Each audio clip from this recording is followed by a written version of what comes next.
সুপ্রিয় দর্শক, আসসালামু আলাইকুম। শুভেচ্ছা সবাইকে, স্বাগত জানাচ্ছি নতুন একটা ভিডিওতে। দর্শক হইলো দেখেন যে গাছটার সামনে হইলো দাঁড়িয়ে আছি, এই গাছটা হইলো এটাকে বলা হয় মেটস মেটস পাতার গাছ। এবং এই মেটস পাতার গাছ হইলো ক্যামেরাটা একটু কাছে নিয়ে আইসা মেটস পাতাটা একটু দেখাই দর্শককে, যে এই যে মেটস পাতা হইলো আমাদের গ্রামাঞ্চলের মানুষরা হইলো জানে না, এটা মনে হয় খুব কম মানুষই আছে, সবাই জানে যে মেটস পাতা কিরকম। তো মেটস পাতা আবার হইলো দুই রকম আছে, একটা হইলো একটু লাল মতো করে থাকে, এই যে বুটাগুলা হইলো লাল থাকে। আবার ওই যে আরেকটা মেটস পাতা আছে যেটার হইলো বুটাগুলাও সবুজ থাকে।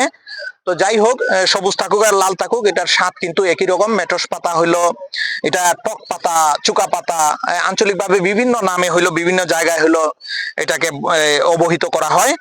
মেটস পাতা হইলো দেখেন দর্শক হইলো যে এটা কিন্তু যে কোনো জায়গায় নিজের বাড়িতে নিজের যদি হইলো একটা বা দুইটা গাছ যদি থাকে তাইলে কিন্তু নিজের ফ্যামিলির হইলো চাহিদা হইলো পূরণ হয়। মেটস পাতা হইলো কিভাবে খাওয়া যায়? মেটস পাতা দিয়ে হইলো ভর্তা তৈরি করে খাওয়া যায়, টকের তরকারি হইলো রান্না করে খাওয়া যায়, এবং এটাতে হইলো প্রচুর পরিমাণে হইলো ভিটামিন আছে, এবং এটা পেটের খুব উপকার করে।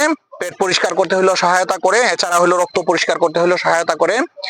মেটস গাছের হইলো আরেকটা বিশেষ গুণ আছে, যে মেটস গাছের যে গুটাটা হয়, মেটস গাছের এই গুটা দিয়ে হইলো এটা এক ধরনের হইলো চা তৈরি করে খাওয়া হয়, এবং এই চা কিন্তু খুবই উপকারী, এবং উন্নত দেশে কিন্তু এটা খুবই জনপ্রিয়, এবং আমাদের দেশেও কিন্তু মানুষজন এই মেটস দিয়ে হইলো মেটসের চা তৈরি করে খেয়ে থাকেন।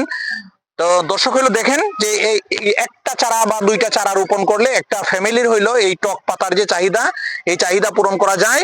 কাজেই আমরা কি আর খুব বেশি জায়গা লাগে না। দেখেন এখানে যিনি হইলো রোপণ করেছেন যে কৃষক, উনি কিন্তু একদম ওনার যে জমির যে একটা সাইড আছে যেটা অতিরিক্ত জায়গা, এই জায়গায় কিন্তু রোপণ করেছেন।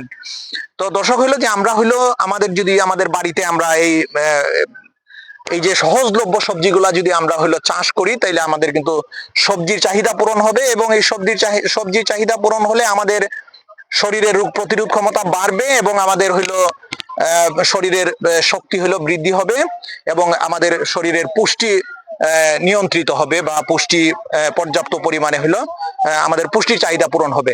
দর্শক, আশা করি ভিডিওটা আপনাদের ভালো লাগছে, এবং হইলো আমরা হইলো মেটস গাছ হইলো আমাদের বাড়িতে রোপণ করি। ধন্যবাদ সবাইকে।